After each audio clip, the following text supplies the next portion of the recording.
right, exactly like I was talking about. Man, it went over too. I was right. Dang it. A lot of good cars. Denny Hamlin.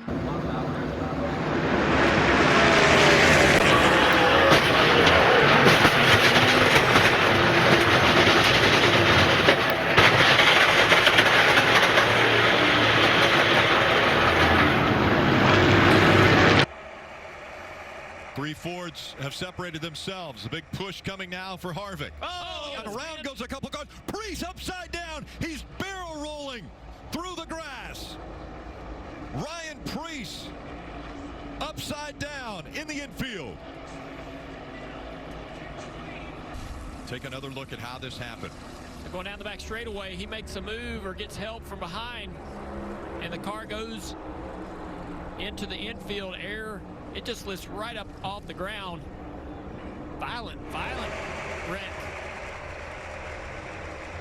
Gets a push from the 43 car, and it's airborne. I mean, I thought that maybe it hit, you know, the road course or some curbing or something on the road course. The kink lifted that car, but it was just traveling so fast.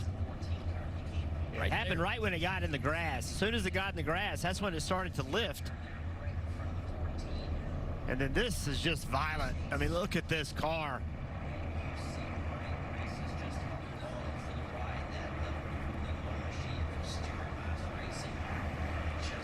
That is just amazing that something that weighs over 3,500 pounds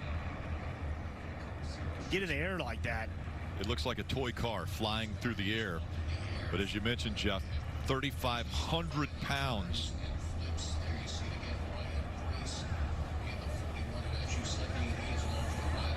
Such a violent accident for Ryan Preece.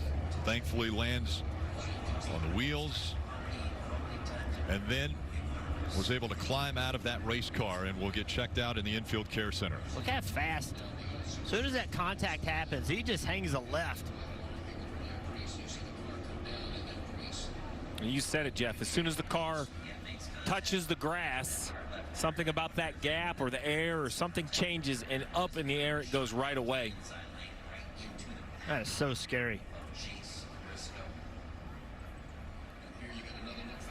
Remember, these cars are traveling at over 190 miles an hour.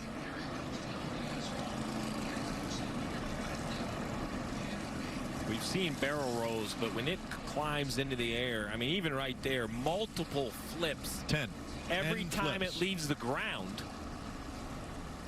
All the dirt and everything that gets inside that car. It's just wild how fast that car was sideways and in position to get airborne. Terrifying, you know? This was common, though. I mean, years ago, 15, 20 years ago, these were the type of wrecks we expected to see at Daytona and Talladega. And NASCAR has changed a lot of things about these cars to try to keep them on the ground.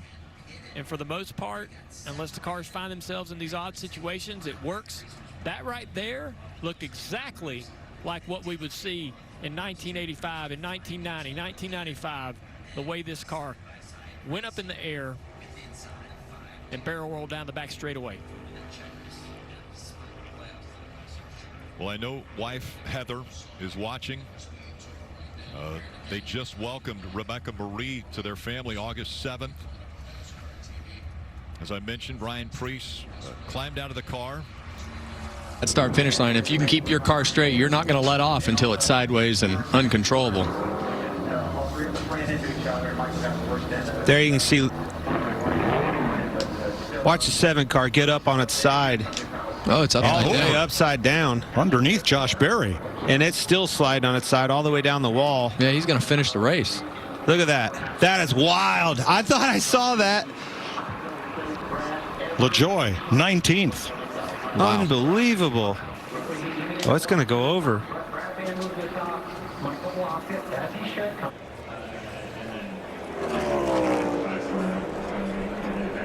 It's going by Noah. A little bit of contact on with the right front fender. Car turned sideways and just flipped in the air. That is, quite honestly, that's just not acceptable. There's no way that a car, when it turns like that, should get up in the air that easily. There has been millions of dollars and hours of time spent to prevent that from happening. That's going to catch everybody by surprise. And you see right there, slide, that gives you a great view of the whole underbody we talk about, the underwing, everything that people talk about for damage. And then here it catches the grass and a couple pretty violent tumbles. I mean, you said it, Rick, 3,000 pounds. It looks like a Matchbox car just tumbling through the grass. Let's watch it again, Jeff. He has a big run. This was earlier. So this was, they were racing, this was the lap before. And, you know, obviously drivers upset at each other. But, you know, right here, I just feel like, yeah, he's just turning, right? And I can't tell from this shot if Noah comes down or not, but either way, this car to get in the air like that is shocking. And Steve, you've shown us over and over when those flaps open up, that's supposed to help keep these cars on the ground. We saw the flaps open up there, but that thing immediately got upside down. Let's look at another replay. A little bit of contact between the 7 and the 10. The 7 starts to spin like normal, and we freeze it kind of right here.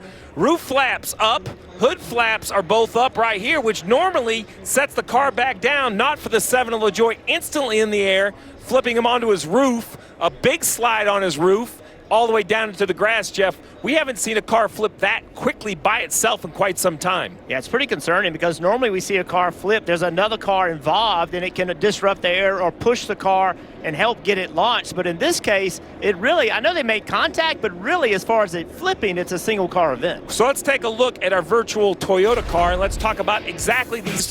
Not the case for the 7, Jeff. This will get NASCAR's attention more than perhaps anything. There'll be a lot of questions and a lot of work done after this accident. Oh, there's been so much time spent on this to prevent it from happening, but, you know, obviously more work to do. All right, this is riding along with Corey.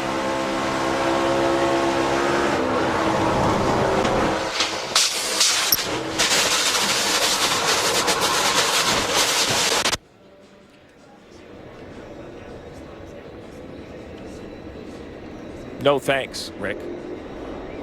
So the one thing is very successful about this, if you look at the structure of the roof, it is intact. You can hardly see that the roof has collapsed at all. And that is a major difference in this car. In the older car, we'd see some roofs that have collapsed. Whoa! Berry's gone, and he goes up and over! Huge hit for Josh Berry.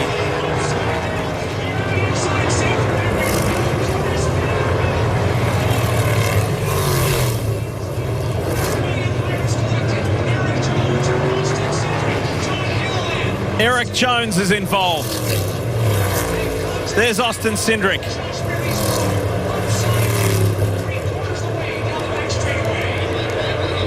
The car, how quickly, when it gets spun, contact, the 2 is getting pushed, and as soon as that car was pushing him, got turned around and went, this is what scared me, because Josh is hanging on his belts. He's not in his seat, he's hanging on his belt and has that frontal impact. Everything that went right for the 34 to set his car back on the wheels didn't go right for Josh Berry, and I'm with you, Jeff. The flip is the first concern, but then the hit into the wall when gravity is pulling you out of the seat is just different. Multi-point harness is trying to hold your hips and your lower body tight into that seat. But as you run all day, the heat, the sweat, you know, everything kind of loosens up a little bit. You have to keep tugging on those belts. It was so great for Josh to get out. And again, that speaks to the structural integrity. Here's the view from Austin Dillon. Oh. Massive hit with Gilliland. Austin thought he was going to miss it, and then Gilliland came from nowhere. See, here's the push from behind, and then it moved the 2 car up. And again, pushing gone wrong. What a violent hit. See right there, there's the push. They all stacked up, the 8, the 20.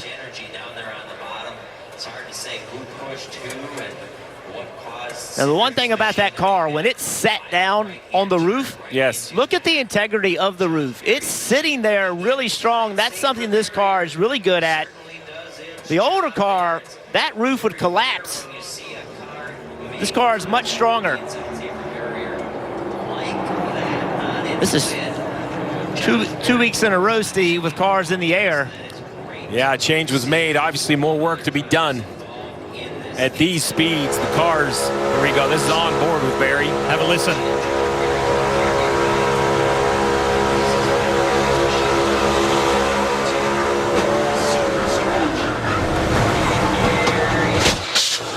Gets turned around upside down. Lose the camera, but you know what happened. Driver out of Hendersonville, Tennessee. And boy, he took a ride. And thank goodness for the safer barriers. Absolutely did what it's supposed to do. Just that ping-ponging that was happening further back. Zane Smith. This is, we talk about it, Diff, all the time. These late race restarts, they're just wild. And you know that it's a great chance you're going to be in a wreck. Jimmy Johnson called it. He said there's going to be another caution because he's been in them. I've been in them. Dale Jarrett's been in them. It's almost expected. You almost are like, I know I'm going to be in a wreck. For two cars in particular at the front, one of them being the 8, the other the 21 of Harrison Burton, the path opened up. Watch this. And there's the Dex imaging machine of the Wood Brothers 21. So the 8 and the 21 got clear passage. Watch this. Straight through. Christopher Bell, also lucky. Todd Gilliland was not. Parker Retzlaff got through. He had an open passage as well after a tough night last night in the Xfinity race. He may just get an amazing result here in this Cup race. You mentioned Corey LaJoie last week. This role is so eerily similar. This is a little different because the 2 is still making contact to the 4, but almost the exact same, turn. It looks the same, right? Car turns left, slides for a bit. As I was saying, this car slides up. When it starts to slide sideways for a long time, that's when it's most susceptible. And obviously, even with the updates, more work to be done as the 4 lifts off. Josh Berry here, who just checked and released from the Infield Care Center. First of all, are you okay? And what a scary ride that was down the backstretch. Yeah, I'm all good. Actually, probably wasn't as bad as it looked. But, man, I'm bummed because we had a hell of a night going. Just such a great job by Rodney and this whole 4 team. Car was so strong. I mean, we were in position. Man, I'm really proud of the job I did tonight. Really proud of the job the whole team did, man, because we were in contention, and that could have been our day, but didn't work out. Just want to thank everybody at Stewart-Haas Racing and Ford and NASCAR for building safe race cars. Eero for coming on board tonight. Man, it's disappointing, but whether we'd have won or flipped, we're going to go to work Monday and try to win next week. What a great sight being able to talk to Josh, guys. Whoa, look out! Elliott's gone. Keselowski, Reddick, 2 playoff drivers in this wreck, and the car goes over. Tyler Reddick has flipped. Yep, I'm good. My goodness, what was the catalyst? How did that start? Restarts. They are so aggressive. You've got to get spots when you can. How about Reddick flips and drives the thing back to pit road?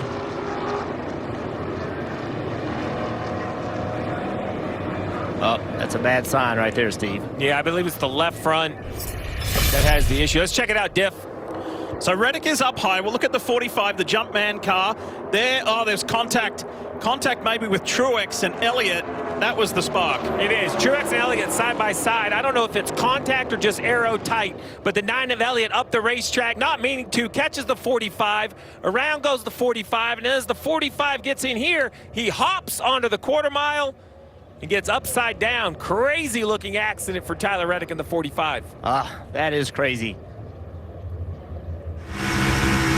Listen to this.